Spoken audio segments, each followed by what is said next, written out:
Kain na po tayo mga brother.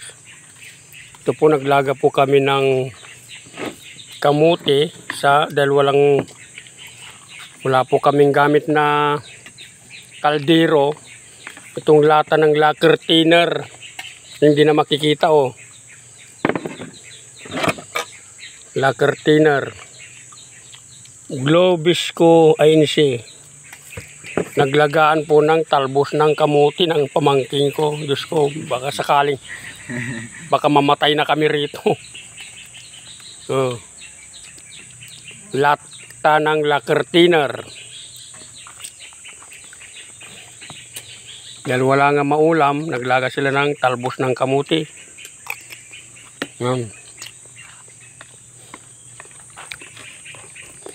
Kung mamatay man kami, at least na video ko na.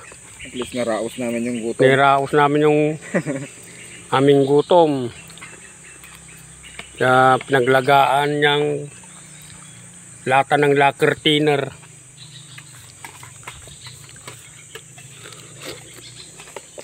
Mamayang hapon. Punta na naman kay Rivera. Puri na rin ako. Kinam. Sagon. Punta kami kay Sagon.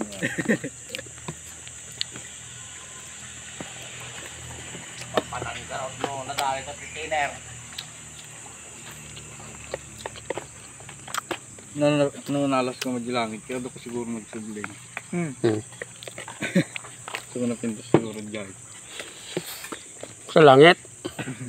Marami maganda. Napinta siguro di langit bayaw ta. Apay man daging natay ka, di na makayagsuble. Napintas ah. Langit. Win. Kaya mo nga mapanjayan. Puro sarming ijay. Ay, Win. pinakitam. Madanong to ah. Testingan muna ka. Bang, Ano mayat ijay ayabang kami mat. Nakatungtong na napo Diyos data ni ang Papa. kina lacquer thinner nga nagluto ni Ay! Danle. Kasta ka talaga pag hangover niya lahat ipaglutuanan. Boy Scout! Yan talaga mga Boy Scout. Lutong aribaso. Hanggang sa muli mga brothers, abangan nyo na lang po kung mangyayari. Hugas mo yung panganan dyan, pero mo panglusan. Burak-burak Please ni Watson. subscribe my channel Mario Burikaw.